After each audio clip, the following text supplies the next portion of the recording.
Muy bien, mi gente, bienvenidos a este podcast Contraintuitivo. Hoy tenemos un gran invitado, don Kevin. ¿Cómo me le va, señor? Bienvenido.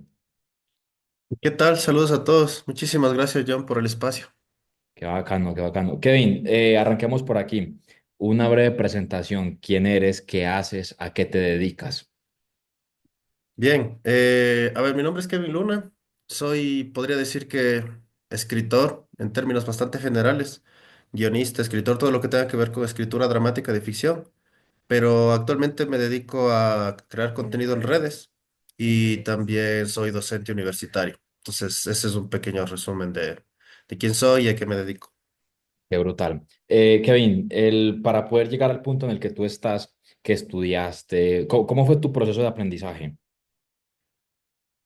Claro. A ver, yo desde pequeño tuve como que una predisposición para las historias, ya sea en cualquier formato, ya sea en videojuegos, ya sea en literatura, en cine, en teatro, en lo que sea, pero tuve una predisposición para las historias. Me gustaba ver una personalidad desarrollándose. Por eso luego decidí estudiar cine en la universidad porque pensé que era la forma más rentable de vivir de las historias. Y después estudié una maestría en escritura de cine para TV y para cine, escritura de guiones para cine y TV, y luego un diplomado en Shakespeare Studies. Y de ahí la mayor parte de lo que he aprendido ha sido a través de mis clientes, de mi experiencia y de redes sociales. Qué brutal. Hace un tiempo yo te contacté, yo te dije, hey, Kevin, vení, me gusta mucho cómo estás explicando ciertas cosas. Recuerdo que era algo relacionado con personajes. Y desde ahí, pues bueno, te vengo siguiendo. Me gusta mucho lo que tú haces. Me gustaría de pronto que a mi comunidad le pudieras explicar, arrancar como por aquí, por la parte de los personajes. O sea, te llamó la atención desde pequeño y ahora en la actualidad, ¿cómo ves el tema de la construcción de un personaje para redes sociales, en especial para redes sociales?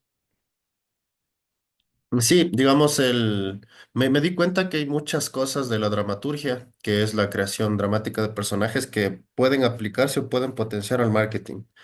Digamos, cuando empecé a tener un poco de seguidores, los primeros 10.000 o 30.000 seguidores, me contactaban muchas empresas, más que guionistas y más que escritores. Entonces, estas empresas lo que querían era que les enseñe todo lo que sé sobre conectar con la gente a través de historias para sus campañas de marketing. Entonces ahí conocí a varias personas que me enseñaron ciertas cosas de marketing y ahí me di cuenta que el desarrollo de personajes o la dramaturgia tiene muchas cosas parecidas con el marketing. El analizar los sesgos, el diseñar identidades para que los productos no solo satisfagan necesidades, sino también sesgos, eh, y digamos todas esas cosas. Entonces, al inicio solo trabajaba en eso, solo me pagaban, digamos, empresas para que les enseñe a sus equipos de marketing a cómo crear personajes. Entonces, si podría resumirte, la creación de personajes para una obra de ficción se basa en abstraer un ser humano, una idea de ser humano con una debilidad, un trauma. Este trauma genera un sesgo, que es una forma limitada de ver la vida, y luego este sesgo da un objetivo. Y el personaje al conseguir su objetivo, fracasando o obteniendo victorias, se sana o no se sana. En cambio, en el marketing se aplica esto para el diseño del producto y para diseñar un posible cliente. Entonces, tú analizas las debilidades del cliente y caracterizas el producto como para que alimente el sesgo o para que destruya el sesgo. Ok, en este caso, cuando te refieres a producto, ¿es lo que se está comercializando o estás hablando acerca de la persona que sale a crear el contenido? Pueden ser las dos cosas, porque, por ejemplo, he asesorado a creadores y les he creado personajes, o sea, personajes para ellos. Por ejemplo, hay una chica de Guatemala que quería empezar a hacer contenido sobre marketing, Ujú. pero, digamos, nos dimos cuenta que la mayoría de mujeres que hacen marketing en redes sociales manejan este discurso de independencia, de quizá un poco feminista, etcétera. Entonces, yo dije, la forma que tienes que analizar los sesgos de la mayoría de mujeres.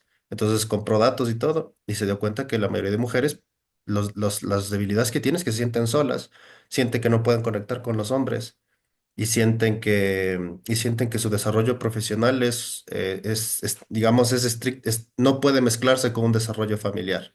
Entonces ella atacó esos sesgos y construyó un personaje que ella era una joven. Entonces ella, como era joven, no podía venderse a sí misma porque no tenía experiencia. Entonces lo que le dije, tienes que entrevistar a mujeres que lograron balancear la vida familiar con empresas. Entonces sus primeros contenidos eran eso. solo mostrar mujeres que sí lo han hecho. Y ella, al entrevistar a todas estas mujeres, empezó a obtener toda esta información y así empezó a tener seguidores. Entonces, este es un caso de un personaje que se construyó desde los sesgos. Pero también he tenido casos de marcas que por ejemplo, me contrató una fábrica de pan que lo que hicimos fue que el logo no era ya dejó de ser este discurso fitness y y digamos, este discurso fitness de pan de masa madre, sino era más un discurso de una abuelita que alimenta a sus hijos, etcétera. Entonces, la creación de personajes puede servirte tanto para crear productos, identidades de productos o personalidades de productos, como para crear creadores. Qué brutal. Me gustaría que conversáramos o que esta charla fuera más enfocada a eso, a la construcción del personaje para redes sociales. El, justo en estos días estaba viendo, de hecho lo descubrí apenas ayer, no, nunca lo había visto, este personaje que se llama Gaspi, ¿lo has visto? ¿Lo conoces? Sí, sí lo conozco. ¿Qué opinas de ese personaje? Que dentro de tu portafolio de, no sé, de arquetipos, ¿cómo podrías analizar ese tipo de personaje? Sí, mira, lo que utilizan esos creadores como como Gatsby, como incluso como Speed. Ellos lo que utilizan es una técnica que se utiliza mucho en el documental, que se llama el creador de momentos. Entonces, lo que hacen ellos es crearse un personaje que cree momentos. O sea, que cree momentos. O sea, lo que hacen es exagerar su personalidad o minimizar su personalidad como sea, pero son personajes que al salir a la calle saben que por simple contraste con las personas normales van a conseguir cosas graciosas. Entonces, ¿en qué consiste? En crear un personaje que sea lo suficientemente estrafalario como para que exagere la realidad o incomode la realidad. Entonces, esto se utiliza tanto en el documental, en el falso documental, como también en la no ficción. Yo te diría que todos estos creadores de contenido son no ficción. Antes se les conocía como no ficción, pero ahora son creadores de contenido.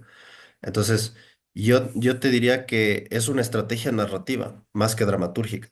Pero, por ejemplo, lo que hace Gaspi, por ejemplo, es, digamos, él es un personaje que hace preguntas incómodas. Entonces, como hace preguntas incómodas, consigue reacciones mixtas, graciosas, y eso es generar el momento. Igual como Speed. Como Speed es este personaje que siempre está ladrando, que se emociona con cosas insignificantes. Entonces, sobreexagera la realidad y la hace entretenida. Pero estos personajes solamente funcionan para entretenimiento, no funcionan para hacer contenido de, digamos, de valor o contenido de mindfulness o contenido o ser marcas personales. Son otra clase de creadores. Ya.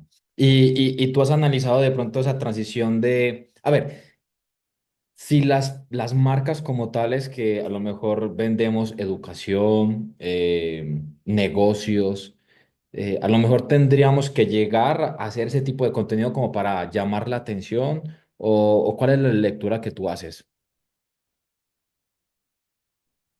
Perdón, mira, es que hay tres pilares de contenidos hoy en día, o tres Ok. formas de hacer contenido, que es el contenido de entretenimiento, que es como Hero, se puede conocer como Hero, el contenido Help, que es de ayuda, y el contenido Hube, que son estilos de vida. Los tres se mezclan, los tres pueden irse entreverando, pero el problema, cada una de esas formas de crear contenido tiene sus pros y sus contras. Por ejemplo, el contenido Help, que es el que yo hago y creo que tú también haces.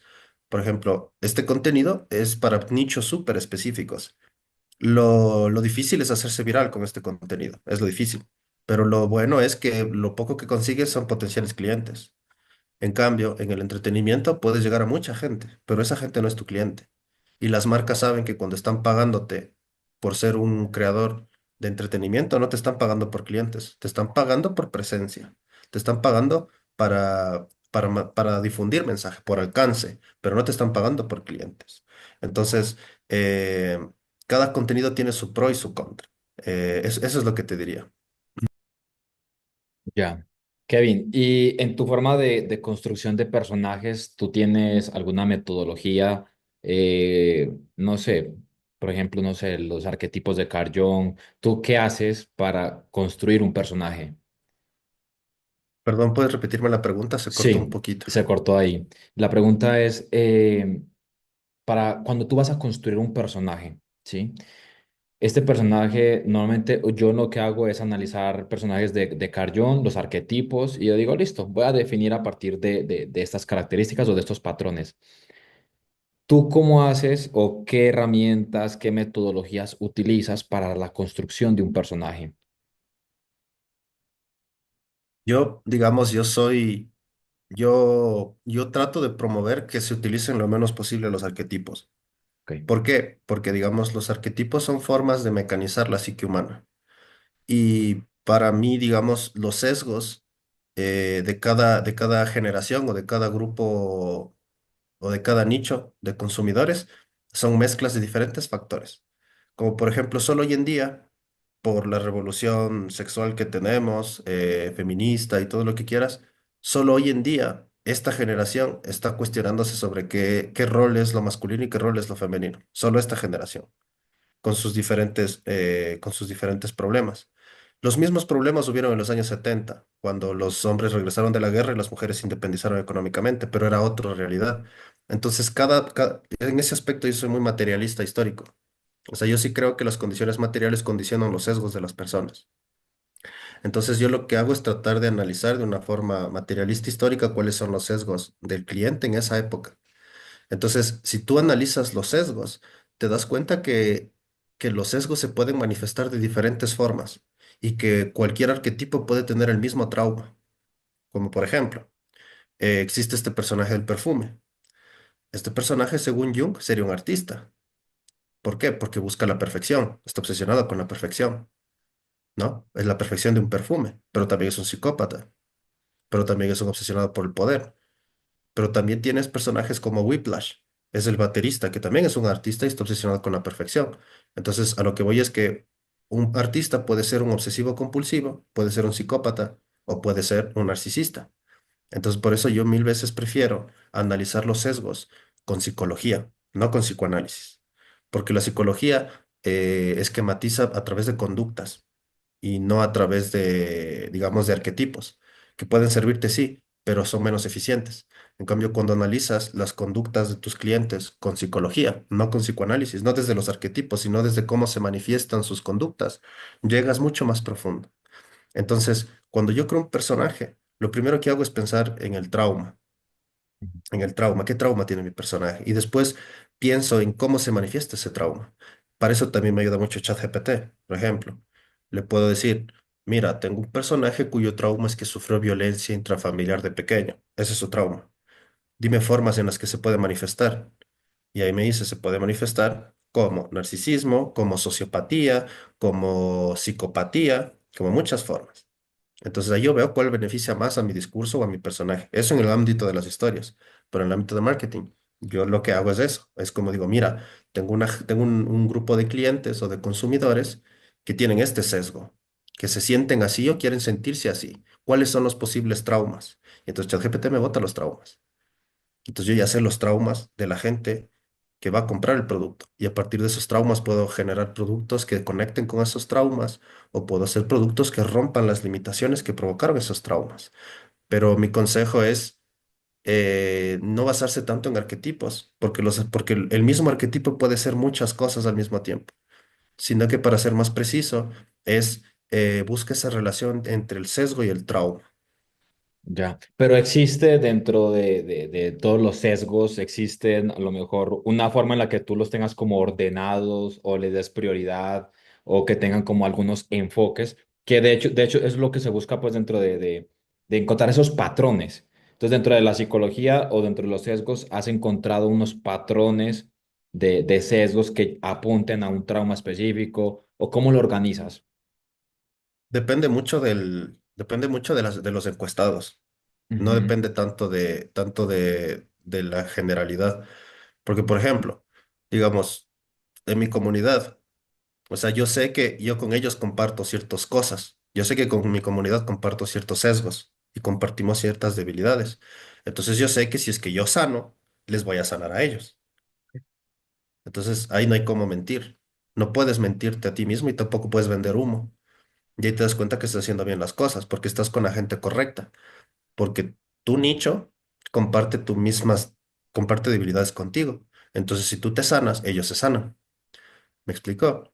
Entonces, ese también es algo muy importante. Para mí ese es el santo grial. Cuando tengo un creador de una marca personal, le digo, si tú puedes hacer que tus sesgos sean los sesgos de tus clientes, para Ujú. mí ya hiciste bien el trabajo, porque realmente cuando tú sanes, ellos sanan. Ya. Entonces, por ejemplo, en mi caso, yo no tengo un esquema definido, porque yo sé que en mi grupo de seguidores hay muchas personalidades y hay muchas gentes con muchos traumas. Pero lo que sí me doy cuenta es que hay ciertos patrones, como por ejemplo, hay gente que le gusta validarse mucho a través de alta literatura. Hay gente que le gusta mucho escaparse de la realidad a través de anime y de videojuegos. Y hay mucha gente que se siente frustrada porque no pudo seguir su sueño de vivir de las historias. Y también hay muchos marqueteros que quieren aprender a conectar a través de las emociones. Y hay gente que solo quiere ser más culta. Entonces tengo estos cinco sesgos. Entonces le pregunto a ChatGPT, tengo estos cinco sesgos, dime cuáles son los traumas. Entonces ahí me doy cuenta que los traumas de mi comunidad son muy parecidos a los míos. Entonces yo sé que tengo que hacer contenido enfocado a esos traumas, pero no solamente enfocado para conectar, porque lo fácil es conectar, sino enfocado a sanar. Entonces, si es que yo sano, ellos sanan. Entonces, eso, por ejemplo, en mi caso, pero por ejemplo, el caso de esta chica cliente, estos clientes que te digo, ella se dio cuenta que ella gastó mucho dinero en hacer una encuesta a un montón de mujeres, marqueteras. O sea, ella solo hizo su nicho eran mujeres marqueteras. Entonces ella sabía que no podía hacer encuestas a mujeres que no sean emprendedoras o que no les interesa el marketing, porque ese no es su nicho. Su mensaje no iba a llegar. Entonces, cuando hizo esas encuestas, se dio cuenta que las mujeres marqueteras tienen unos traumas muy específicos que no son para nada los mismos que yo tengo, que tiene mi comunidad. Entonces, para mí, lo ideal es como hacer, las encuestas son fundamentales, solo necesitas saber el sesgo. Y con el sesgo, ChatGPT te puede decir cuáles son los traumas. Trauma. En tu caso, por ejemplo, ¿cuál consideras que es el trauma que tú ya sanaste o estás sanando y que estás ayudando a tu comunidad? Por ejemplo, un trauma, o diría, no diría trauma, pero diría sesgo, que es una Ok, forma limitada que yo tenía de ver la vida, era que digamos que yo pensaba que los grandes autores me sanaban. Entonces yo sentía que, por ejemplo, si leía Shakespeare, iba a poder controlar, yo qué sé, mis mezquindades, mis ambiciones y todo eso. Entonces yo tenía esa falsa idea, porque idolatraba la literatura. Pero después que sané eso y, digamos, me di cuenta que realmente los grandes autores no te sanan, solo te hacen las preguntas correctas, pero tú solo sanas yendo a un psicólogo. Tú solo sanas trabajando en tus propias debilidades. Entonces aprendí eso. Entonces yo creo que eso se llevaron muchos de mis seguidores porque he hecho mucho contenido con ese enfoque. Es como que, mira, Shakespeare no te va a sanar, no te va a salvar, ningún libro te va a salvar, tienes que salvarte tú mismo. Pero la literatura te puede hacer las preguntas correctas. Y también a los escritores, es como que tu rol no es sanar a la gente, tu rol no es decirle en qué creer, porque si le dices en qué creer ya no es arte, es propaganda. Entonces solo tienes que hacer preguntas correctas. Entonces, por ejemplo, yo sané eso y puedo sanar a la gente. Entonces ahí es eso. Entonces ahí es cuando la comunidad ya no es, digamos, ¿cómo decirte? Ya no siento que es teatral, en el sentido en el que yo soy alguien que no soy y ustedes les alimento sus fantasías con un personaje que yo construí. Ya no es teatral, que también funciona ser teatral, sino que es más como ustedes me sanan y yo les sano. O sea, somos como un grupo de gente que se sana a sí misma y yo simplemente soy como este espejo en el que reboto los miedos y los traumas de todos. ya, qué brutal. Kevin, alter ego, ¿qué es un alter ego? ¿Y, y Perdón, por, y por qué te hago dime. la pregunta? Porque Ujú. dentro de los contenidos en redes sociales, en ocasiones vemos no personas, sino realmente puros alter egos. Va más enfocado como por ese lado. Mira, el alter ego, o sea, digamos, eh, para mí tiene una utilidad más práctica que artística. Me explico, porque tú puedes patentar un alter ego. O sea, tú puedes patentar un personaje. Entonces, digamos, de hecho, si eres una marca personal, lo ideal es que seas un alter ego y que patentes ese nombre, que patentes ese personaje, porque sí puedes hacerlo. Entonces, para mí, el propósito del alter ego es eso, es proteger tu creación.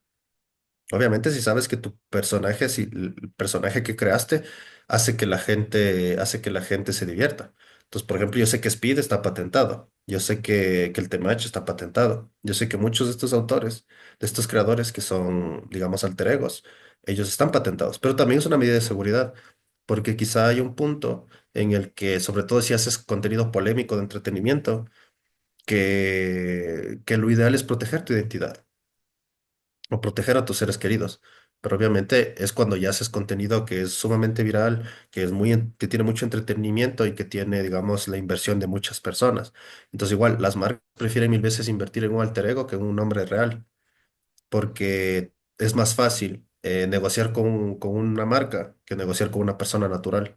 Entonces, yo te diría que tiene más una utilidad práctica y de negocios el alter ego. Brutal. Y Kevin, en algún momento que cuando conversábamos, tú me mencionabas, bueno, una serie de escritores. A mí me gustaría que nos hicieras como un breve resumen de cómo se ha comportado de pronto la historia de la filosofía y por qué nosotros podríamos o deberíamos de estudiar filosofía, sobre todo si estamos creando contenido para redes sociales. En algún momento hablábamos acerca de, bueno, de diferentes escritores. Y me acuerdo que tú me contaste como una historia de primero fue este, luego este, y este fue discípulo de este. No sé si nos puede hacer como una especie de resumen de este tema. Sí, mira, a mí me gusta mucho esta teoría crítica, es una teoría crítica literaria que, que digamos, es de un autor estadounidense que se llama Harold Bloom. Entonces, él lo que hizo fue, bueno, él no fue el primero en hacerlo, pero él defiende esta idea, que es la mejor forma de hacer crítica y de analizar textos. O sea, él dice que la literatura, el psicoanálisis y la filosofía son lo mismo. O sea, hay que analizarlos igual, que para él son formas de arte y formas de hablar de la experiencia humana. Entonces, él compara sin miedo, yo que sé, a Freud con Shakespeare. Y al comparar y al conectar todas estas cosas, él se da cuenta que hay escritores que influenciaron a filósofos y hay filósofos que influenciaron literatura. Entonces se dan cuenta que están ahí todos. Entonces ahí te das cuenta que hay todas estas conexiones. Entonces, por ejemplo, eh, yo qué sé, te podría decir que, por ejemplo, toda la historia occidental comienza con el diálogo entre Platón y Aristóteles, perdón, entre Platón y Sócrates. Y eso luego lo toma Dante y Virgilio para hacer la Divina Comedia. Igual es un diálogo entre Dante y Virgilio. Así como Platón y Sócrates hablan, también hablan Dante y Virgilio, pero sacan otras conclusiones dependiendo de su época. Luego esa conversación se intercambia por la del Sancho y el Quijote. Entonces son como que diferentes parejas de diferentes estructuras ontológicas. Lo que es ontológico es para crear conocimiento. Son diferentes estructuras que se van reinterpretando a lo largo del tiempo. Entonces, en ese aspecto hay varias conexiones que puedes hacer, como por ejemplo Platón y Sócrates, puedes conectarle con Dante y con Virgilio y con el Quijote y el Sancho Panza. Y luego puedes conectarlo con Sherlock Holmes y con Watson, etcétera. Luego puedes conectar a Homero de la épica, puedes conectarlo con las leyendas artúricas, luego puedes conectarlo con Hamlet, que es el último gran príncipe, el último gran caballero, y después todo lo que viene, los superhéroes y todo eso. Entonces, realmente cuando empiezas a poner al mismo nivel la literatura, la religión, la filosofía y digamos, y el psicoanálisis, te das cuenta que son iguales, son muy parecidas, solo que con un lenguaje diferente. Y ahí es cuando puedes sacar valor psicológico y ontológico en libros y puedes sacar valor literario en filosofía. Entonces, eso es. Pero los autores que yo te mencioné, o sea, para mí son estos 7 autores que si tú lees, es como que ya tienes, para mí es como un mapa del tesoro. O sea, si tú lees estos 7 autores, es como que ya conoces las islas más grandes y de ahí puedes ir a conocer las islas más pequeñas. Y las islas más grandes son, evidentemente, son Shakespeare, son Cervantes, es Mary Shelley, es Chekhov, es Kafka y también es Dante Alighieri y el Fausto de Goethe. Esos 7 libros son como que las islas más grandes de Occidente y de ahí A partir de esas islas ya puedes visitar las otras islas, Dostoyevsky, etcétera, etcétera, etcétera. Brutal, brutal. Kevin, un poco de poesía. Hablemos un poco de poesía. ¿Cómo nos puede ayudar la poesía a lo mejor a crear contenido para redes sociales?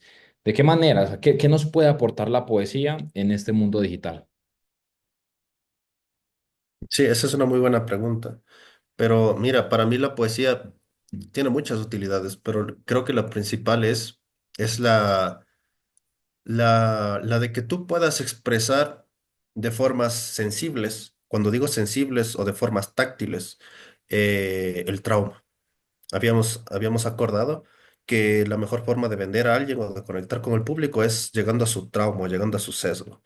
Entonces los traumas y los sesgos son cosas complicadas, son cosas contradictorias, que no puedes explicarlos con matemáticas y no puedes explicarlos con jerga normal. Tienes que explicarlos con un lenguaje bastante sensible para que la gente sienta mientras se entretiene.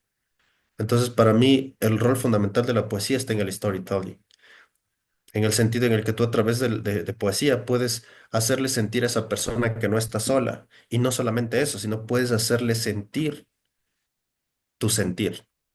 Como por ejemplo, eh, este es el caso de una creadora que, por ejemplo, ella quería hablar de la relación tóxica que tenía con su madre. ¿Ya? Pero ella quería hablar de eso porque quería conectar con estas marqueteras, porque muchas marqueteras, como trauma, tienen que su madre no está presente, entonces ellas tuvieron que madurar prematuramente para vivir, para ser independientes. Entonces, para conectar con ellas, ella quiso hablar de su propia experiencia conflictiva con su madre. Entonces utilizó la poesía para transmitir ese mensaje de forma sensible, porque las figuras retóricas te hacen sentir esas cosas, no solo entender, sino sentir. Entonces, por ejemplo, ella quiso utilizar un verso poético, que era, la relación con mi madre se sentía como una ortiga en el desierto. Entonces, cuando te dicen ortiga en el desierto, eso es un oxímoron, porque una ortiga tú sientes el ardor de la ortiga y el desierto puede sentir la desolación. Entonces, no es lo mismo que un creador de contenido te diga, mi relación con mi madre se sentía como una ortiga en el desierto, a que te diga, yo no me llevaba muy bien con mi mamá. Es diferente. El uno explica, el otro siente y transmite. Entonces, para mí eso es fundamental y eso es lo mejor que puede darte la poesía. Ya. Y para personas que a lo mejor no estamos en el mundo de leer poesía, ¿qué libros recomendarías con los cuales uno puede iniciar? Mejor dicho, poesía para principiantes. Sí, mira, o sea, yo no te diría que hay libros, Ok. porque o sea, mira, puedes aprender poesía como un ñoño de versificación y todo eso, pero para mí no tiene sentido. Si tú eres creador de contenido, para mí lo único que deberías aprender es las figuras retóricas, o sea, cómo se usan, nada más. Saber qué es una metáfora, qué es un símil, qué es una anáfora, qué es una sinonimia, qué es una prosopopeya. Si sabes qué son esas cosas y cómo se usan, tú puedes analizar cualquier poema, puedes sentir cada poema. Entonces, si tú comprendes por lo menos y también la diferencia entre figuras poéticas y retóricas, porque son diferentes. Las figuras poéticas son para transmitir sentimiento y las figuras retóricas son para convencer a la otra persona. Son diferentes. Pero si tú entiendes cómo funcionan las dos, tus guiones van a ser lógicos, persuasivos, convincentes y sensibles. Y como tú sabes, en redes hay poco tiempo, el espectador tiene poco tiempo. Entonces el espectador se va a quedar en tu reel si es que le das no solamente si le das buena información, sino si puede confiar en lo que dices y puede sentir lo que dices. Entonces, por eso para mí es fundamental que sepan todas las figuras retóricas y las figuras literarias. Ok, figuras. En esos días, o bueno, hace un tiempo, creo que vi unas historias tuyas hablando algo acerca de la jornada del héroe, el camino del héroe. Y creo que hacías como referencia, como que no te gustaba mucho esta forma de verlo. ¿Qué opinas al respecto? El camino del héroe de Joseph Campbell, que es esta fórmula que para mí es igual que los arquetipos de Jung, para mí, digamos, son formas, digamos, son arquetipos, ¿ya? Entonces, yo veo la literatura o sea, ahora la inteligencia artificial te obliga a ver a la literatura y a la poesía de forma mecánica. ¿Por qué? Porque la inteligencia artificial mecanizó el lenguaje. Entonces, si tú no entiendes cómo funciona el lenguaje de forma mecánica, no puedes pedirle nada a ChatGPT y no puedes pedirle nada. Entonces, cuando tú empiezas a analizar el lenguaje de forma mecánica, te das cuenta que existen arquetipos y paradigmas y que los arquetipos, digamos, son diferentes a digamos, los arquetipos son moldes, ¿ya? O sea, son moldes en los cuales si es que no entra la realidad, lo descartas. No entra la realidad, lo descartas. Son moldes. Pero en cambio el paradigma es como una fórmula matemática que te ayuda a interpretar cualquier fenómeno. Es completamente diferente. Entonces un arquetipo para mí es un molde y no toda la realidad entra en ese molde. En cambio una fórmula matemática es diferente porque toda la realidad entra en una fórmula. Esa es la Sí, diferencia. Entonces, yo trato de ver la literatura y la dramaturgia como fórmulas matemáticas. Entonces, te doy un ejemplo. Para mí no existen arquetipos, pero por ejemplo existe el arco dramático faustiano. ¿Qué es esto? Es del doctor Fausto, de Goethe. ¿En qué consiste? Un personaje que vende su alma al diablo para conseguir cualquier cosa. Entonces, yo analizo muchas historias con este arco dramático. Entonces, yo sé cuál es la evolución que debe tener un personaje faustiano. Entonces yo no estoy diciendo que tienen que pasar estas cosas. Estoy reduciéndolo a la mínima abstracción posible. ¿Y qué necesita un arco dramático faustiano? Necesita un personaje con una ambición. Necesita una fuerza maligna o un poder o un conocimiento prohibido. Y luego un arrepentimiento y un descenso a la locura. Eso es lo que, un descenso a la locura o a la perdición. Esas cuatro cosas necesita. Ahora, tú con esos pasos súper abstractos puedes recontextualizarlo en muchos mundos posibles. Puede ser que sea un sacerdote que vende su alma al diablo para ser inmortal, pero también puede ser un campesino que vende sus tierras a los narcos para pagar pagarle el futuro, el estudio a su hija. ¿Me explico? Entonces son fórmulas que te ayudan a despejar sentimientos, te digo, y te ayudan a despejar experiencia humana. Entonces, eh, por ejemplo, yo lo que hago incluso con mis alumnos, yo no les explico quién es el Fausto de Goethe, porque ellos pueden consultarlo en ChatGPT. Si no les digo, mira, esto es lo faustiano. Lo faustiano te sirve para hablar de estos temas. Intenta utilizar lo faustiano para mejorar tu vida. Entonces, por ejemplo, vino una alumna muy brillante y ella me dijo, oye, mira, yo quiero utilizar lo faustiano para hablar de mi problema. ¿Cuál fue tu problema? Que quizá uno de los grandes errores de mi vida fue que me enamoré muy joven. Entonces, cuando tuve 19 años, me enamoré de un hombre de 30. Entonces, ella hizo esa conexión. Y es cierto, porque es Faustiano, una chica joven que entregó su corazón a un hombre experimentado. Es lo mismo. Entonces, es muy Faustiano. Y ella utilizó lo Faustiano para interiorizar en su ser, más no ella entrar en un arquetipo. No sé si expliqué la diferencia entre arquetipo y paradigma. ujú. Sí, no, me hace sentido. Solo que de pronto no sé si el tema del paradigma sea, a ver, requiera un esfuerzo más grande por tratar de descubrir cómo puedo implementar esta información en mis contenidos o en mi personaje, porque es ir descartando. En cambio, la propuesta de un arquetipo es como que haga esto en este orden, con estos pasos y en estos tiempos. Entonces, de repente siento que se puede volver como más sencilla la implementación, aunque siento pues que tiene más valor la otra parte que sí es de ir ajustándolo. Entonces yo lo veo más como por ese lado. Lo veo más por ese lado. Kevin, Sí, pregunta.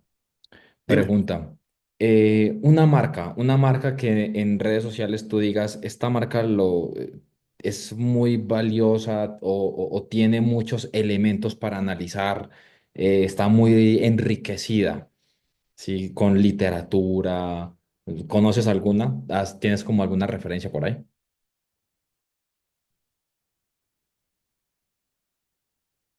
Sí, mira, o sea, de todos, yo conozco casi todos los de mi rubro y obviamente, digamos, cada uno tiene su particularidad, pero hay por ejemplo, para mí, al que hay que tomarle apuntes y todo, para mí es el Temach.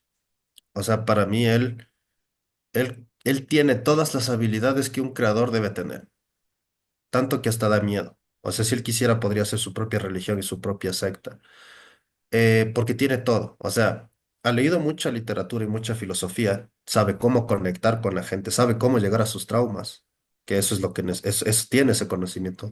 Él fue actor, entonces como es actor, él puede transmitir emocionalmente ese significado. Y además de eso, fue cineasta, entonces puede hacer la puesta en escena que le dé la gana. Entonces él tiene todos los elementos para mí es todo lo que un creador debería tener. Y es todo. O sea, él puede hacer el contenido que quiera. Y él tiene, para mí, el de habla hispana es quizá el creador más poderoso de todos. Porque hay gente que muere por él y a él le pueden bloquear y banear las cuentas que quieran. Y él puede empezar desde cero y en 3, 4 días ya tiene ya tiene millones de seguidores. Entonces, para mí es él. Él tiene todos los músculos que un creador debe tener.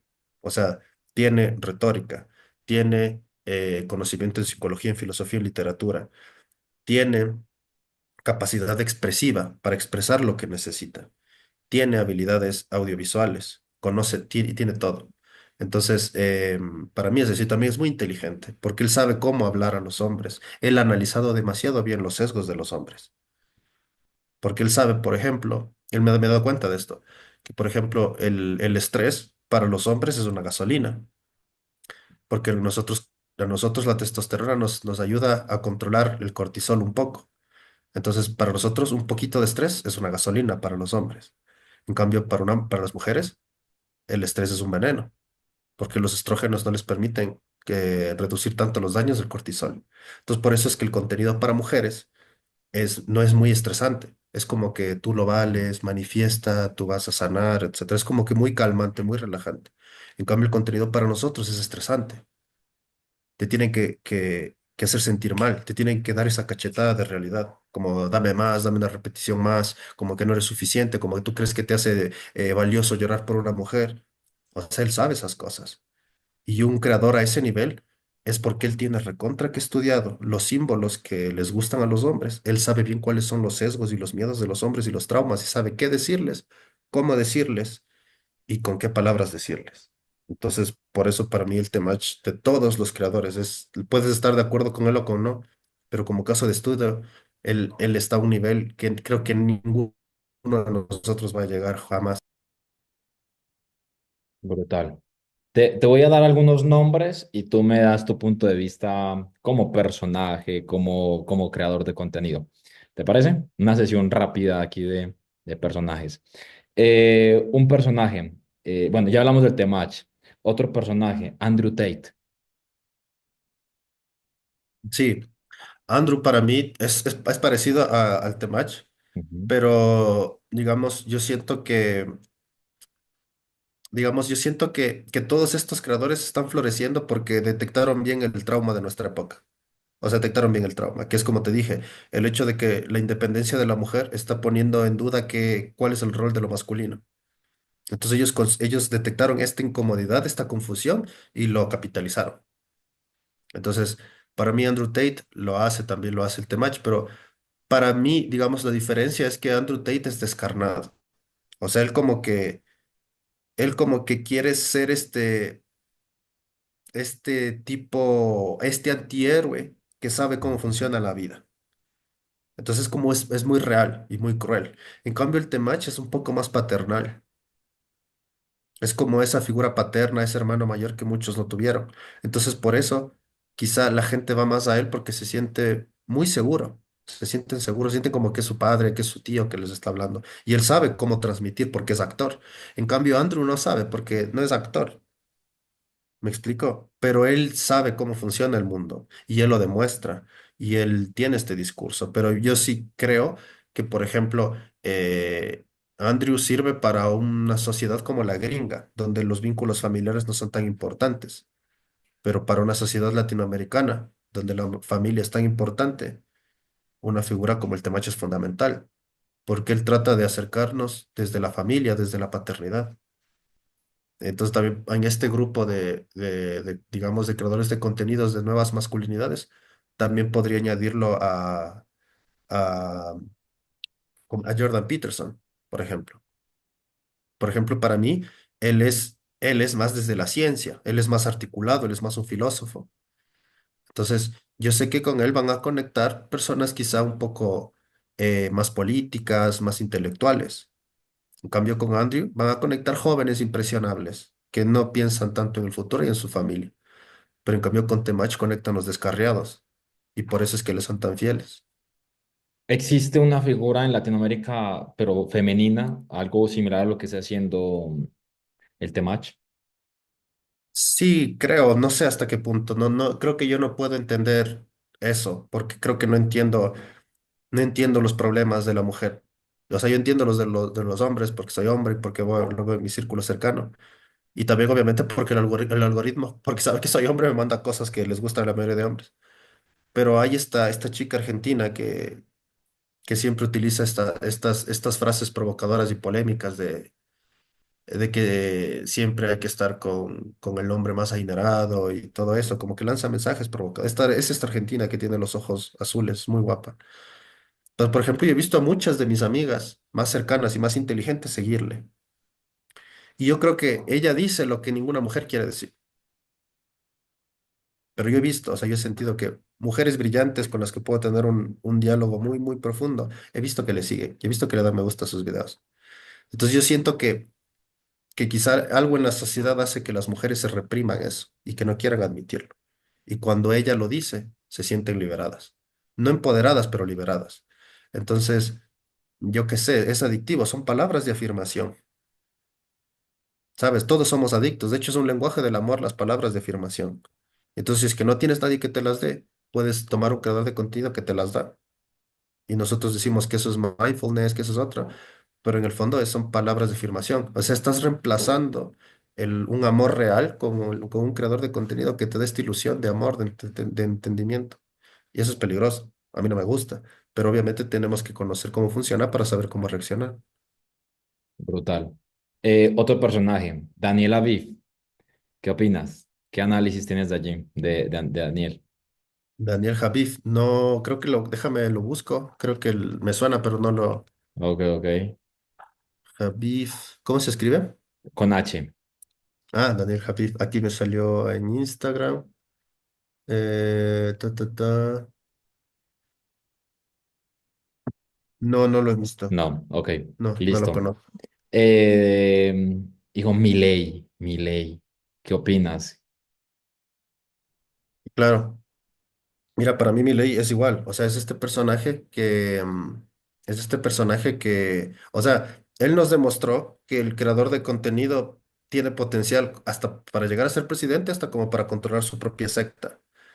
Y obviamente ahorita si me pongo a pensar, para mí, o sea, creo que el que está más cerca de Milei, o bueno, el que está más cerca de Milei es el Temach, en términos de influencia. Mm.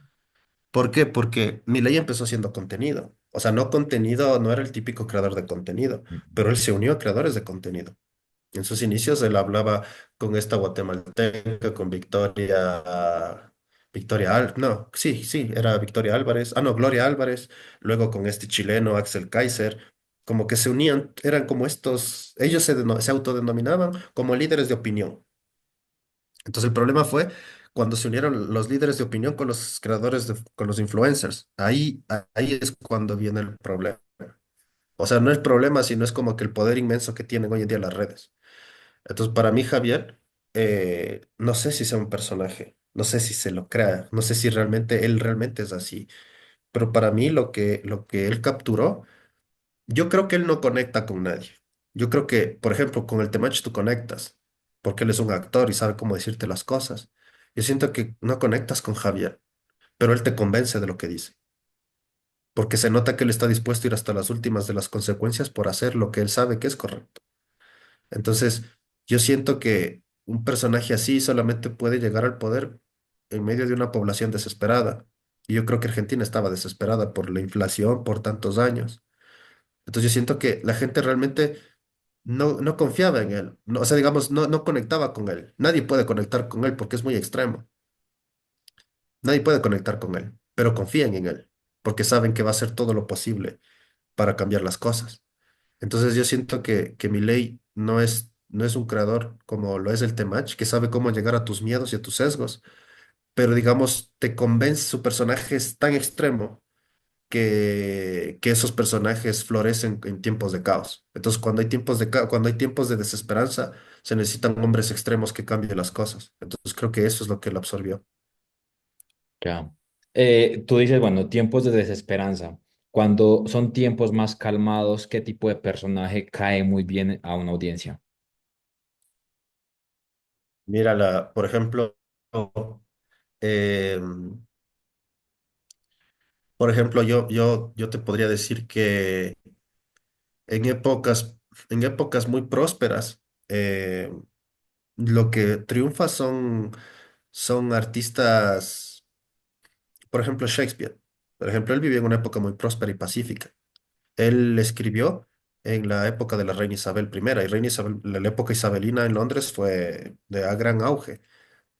Realmente cuando la reina Isabela llegó es cuando España empezó a perder poder y Londres empezó a ser la potencia.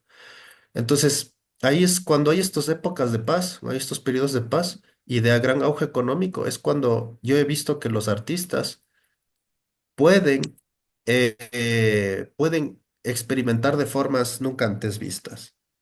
Entonces, cuando es tiempo de paz, yo siento que el arte busca innovar para transmitir cosas más profundas. ¿A qué voy? Cuando hay paz, lo importante ya no es satisfacer necesidades básicas, sino satisfacer necesidades más complejas. Hablar sobre el alma, hablar sobre el narcisismo, sobre el poder, sobre todas esas cosas. Entonces, lo que me he dado cuenta es que en tiempos de paz la gente es más profunda, Ya, más sensible, pero obviamente también pasa eso. Entonces, por ejemplo, eh, yo que sé, Confucio en China, también en la época más próspera, Confucio tuvo tiempo y paz para hablar de todas estas cosas y empezaron a aparecer ideas complejas como política, etcétera. Entonces, cuando hay paz, para mí los que florecen son personas complejas, o sea, complejas, complejas en un sentido creativo, como por ejemplo Javier Santolaya, el robot de Platón, como estos creadores que divulgan y quieren aumentar tu mente y pueden transmitirte estos conceptos un poco más refinados, porque realmente no hay una lucha. Entonces, como no hay una lucha, no estás en modo supervivencia, sino estás en modo crecer, en modo etcétera. ya. Como lo dijo Abraham Maslow con su pirámide. O sea, las necesidades son diferentes. Ok. Ujú. Otro personaje, un personaje que me llama la atención. El presidente de Estados Unidos. Hijo, se me fue el nombre. Presidente de Estados Sí, Unidos. sí, Donald Trump. Donald Trump. Mira, para mí Trump es un tipo que conoce el juego del poder y conoce el juego de las imágenes. Y, y yo siento que él, digamos, no es para nada como Milley. La gente piensa que Trump es como Milley y no son para nada parecidos. Porque digamos, para mí Milley es como este personaje extremo que la gente sabe que está loco, pero vota porque es el único lo suficientemente loco como para irse contra toda esta tradición. En cambio, por Trump, yo siento que Trump sí, yo siento que Trump es como este líder maquiavélico frívolo que aparecen en tiempos de decadencia. Yo siento que hoy en día Estados Unidos está en decadencia. Le está ganando China, le está ganando Rusia, todos le están ganando. Entonces yo siento que la gente necesita un líder que no sea tibio. Necesita un líder que vele por el bien de Estados Unidos. Yo siento que Trump capitaliza o canaliza todo este miedo de los norteamericanos de perder su lugar, de perder su trabajo, de perder su influencia. Él capitaliza los miedos, él tiene recontra que estudiados. Los miedos, no sé si escuchaste el escándalo de Cambridge Analytica. Sí. Entonces él sabe eso. O sea, él sabe que con las redes sociales él puede tener acceso a los sesgos de todo su pueblo. Entonces él sabe cuáles son los sesgos. Entonces él sabe que el sesgo quizá del norteamericano promedio es estoy perdiendo mi trabajo, los chinos nos están destruyendo nuestras empresas con sus precios bajos, eh, los rusos nos están ganando la hegemonía, vamos a perder nuestro control en los océanos, estamos gastando un montón de dinero en esa guerra de Ucrania. O sea, él sabe los miedos. del americano promedio. Entonces, lo que él hace es demostrar, no es como Milei. Milei demuestra que está dispuesto a hacer lo que sea por eso. En cambio, lo que Trump demuestra es que él va a hacer lo que fríamente funciona, sin dejarse llevar por discursos ni por banderas. Si hay que hacer que Ucrania pierda la guerra, a mí no me importa. Eso es una decisión moral, no lógica. ¿Me explico?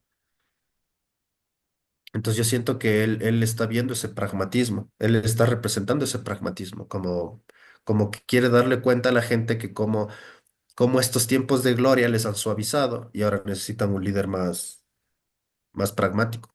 Ya, recuperar. Kevin, por último, si una persona quiere desarrollar su marca, desarrollar su contenido, llevarlo a un siguiente nivel, ¿qué recomendaciones tú le puedes dar? O sea, para construir un buen personaje, una buena narrativa, para conectar todos estos elementos dentro de una marca. ¿Qué se tiene que estudiar? ¿Cómo se tiene que estudiar? ¿Qué recomendaciones puedes darnos? Mira, eh, es que depende mucho de si quieres ser una marca de contenido de ayuda, de entretenimiento, depende mucho de eso. Pero lo que sí te diría es que no te lances a crear de la nada. Lo que yo te diría es como que, o sea, conócete bien a ti mismo, cuáles son tus traumas y tus sesgos. Y luego le puedes preguntar a ChatGPT y le dices, mira, yo tengo estos sesgos y estos traumas, ¿qué poblaciones de consumidores crees que conecten conmigo? Y ahí ChatGPT te va a lanzar, te va a decir, yo qué sé, gente de tal profesión, etcétera. Entonces te va a generar perfiles. Entonces esos perfiles son gente que puede conectar contigo. Entonces, cuando tú empiezas a sanar tus propios traumas o a encontrar soluciones para tu propia vida, tu contenido se hace valioso. Entonces, cuando solucionas, lo compartes, el algoritmo no miente. O sea, el algoritmo no miente. O sea, si tú, yo he tenido videos con gran producción de cámara y con editores pagados, pero con un contenido vacío, no llegan a ningún lado. Y he tenido videos grabados con un celular malísimo, pero con buen contenido. Literal, he resumido la investigación de toda mi vida de forma generosa en ese video. Ese video se hizo muy viral. Entonces, el algoritmo, no puedes mentir al algoritmo, tiene que ser contenido muy bueno. Y el contenido muy bueno es algo que te sirvió a ti. Entonces, no puedes mentir. Porque puedes, digamos, falsear, puedes crear un personaje y decir, yo superé mi problema de esta forma, y aunque nunca lo hayas hecho. Y con eso puedes conseguir unas cuantas ventas.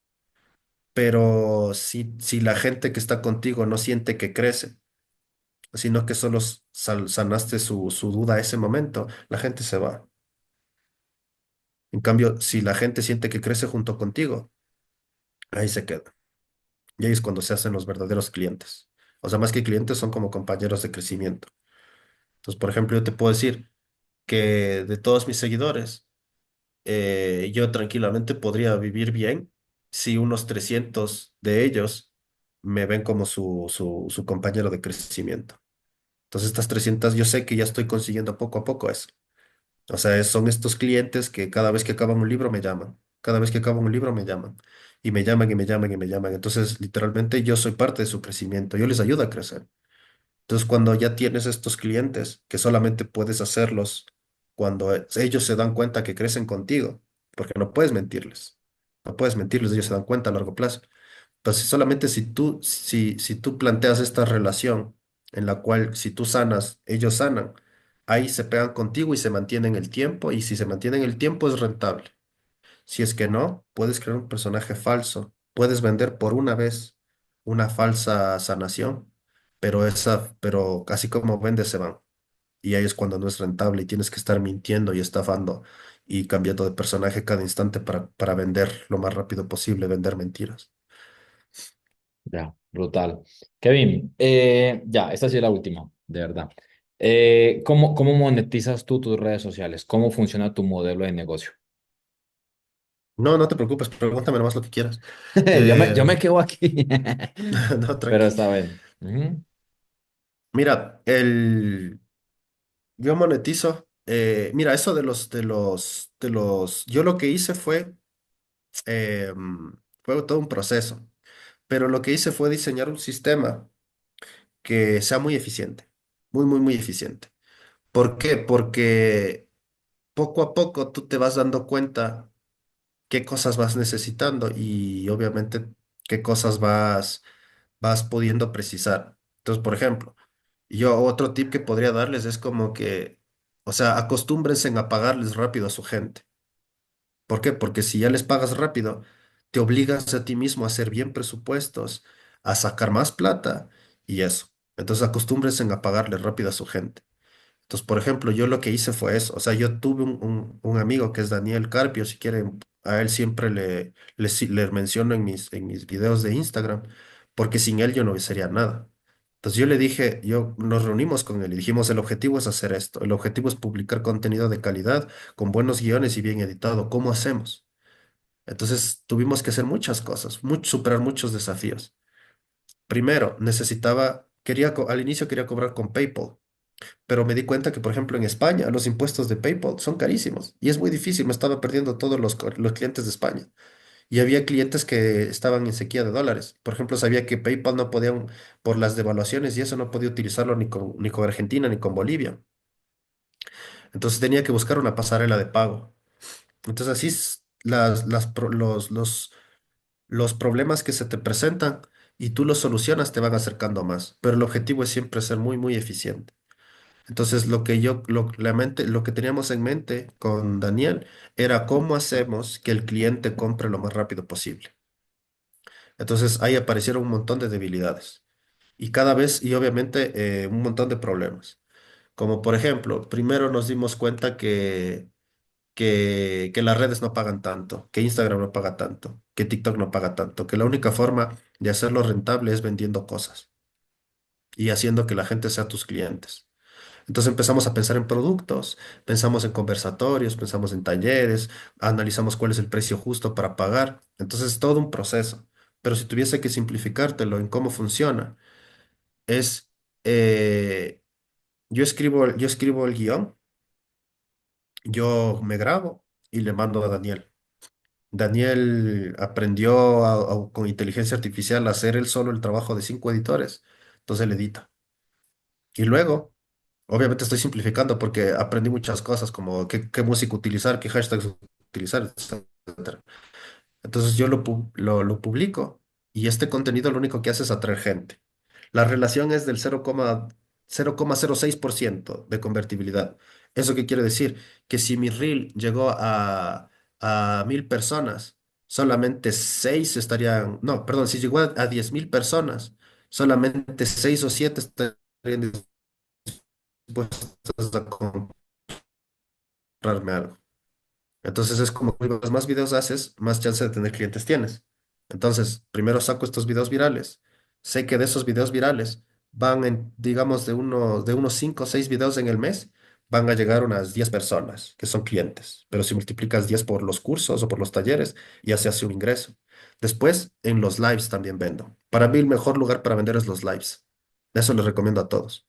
En los lives vendes. ¿Por qué? Porque puedes responder las preguntas que el cliente exactamente necesita y puedes ayudarle y decirle cuánto cuesta y en qué horarios, entonces les convences más rápido. Entonces también yo hacía 4 lives a la semana y en los lives también se vendía. Pero ahí también tienes que saber en qué hora, etcétera, es todo un proceso. Entonces primero los reels y los lives me ayudan a conseguir clientes, compradores. Y obviamente yo tengo que preparar un taller para el último mes. Entonces, es como, es más o menos así como preparo el mes. Al inicio de mes digo, voy a hacer un taller de esto el último domingo. Entonces voy a conseguir clientes la primera semana, la segunda semana, la tercera semana y la cuarta semana. Y ahí obviamente hay otras estrategias como la primera semana hay descuento, la segunda no, la tercera los que están en el live tienen descuento. Y así poco a poco se van generando los clientes y el domingo entran, yo qué sé, 40 60 70 personas al taller y ya se hace un ingreso. Brutal. Está súper buena. Entonces tú como tal lo que haces es vendes talleres. Vendes talleres. Al final no entendí cómo solucionaste el tema de los pagos. O sea, dejaste de cobrar por PayPal para España. ¿Cómo cobras ahora en España? ¿Cómo cobras aquí en Latam? Mira, yo después de pagar a un montón de gente, de desarrolladores web, de fracasar una y otra vez, conseguí esta página que a mí me funciona, no sé si a todos les funciona, pero también depende en qué país vives. Porque, por ejemplo, si vives en México, te sirve más una u otra. Pero, por ejemplo, si no eres de México, si no eres ni de Brasil, ni de Argentina, ni de España, de las grandes economías de habla hispana, yo te recomiendo que uses Lemon Squeeze. Lemon Squeeze es esta plataforma que acepta todas las tarjetas de crédito, acepta todas las tarjetas de débito, acepta PayPal, acepta incluso la moneda de China. Pero perdón, y Lemon Squeeze tiene muchas ventajas, etcétera. Pero para tener una cuenta de Lemon Squeeze tienes que abrirte un casillero virtual en Estados Unidos, entonces es un trámite, pero sí vale la pena, pero sí hay que luchar por eso. Entonces, por ejemplo, Lemon Squeeze a mí me paga cada 15 días, pero ellos se quedan con el 5% de todo lo que genero. Y también ellos todas las compras almacenan los correos de mis clientes. Y los correos también son buenas formas para vender. O sea, te ayuda a automatizar. Por ejemplo, yo tengo ahorita, cuando tenía 500 personas, Lemon Squeeze no me cobraba nada. Pero cuando ya llegué a 1000 personas, Lemon Squeeze me dijo, ahora te vamos a quitar $10 para mantener esos 1000 contactos.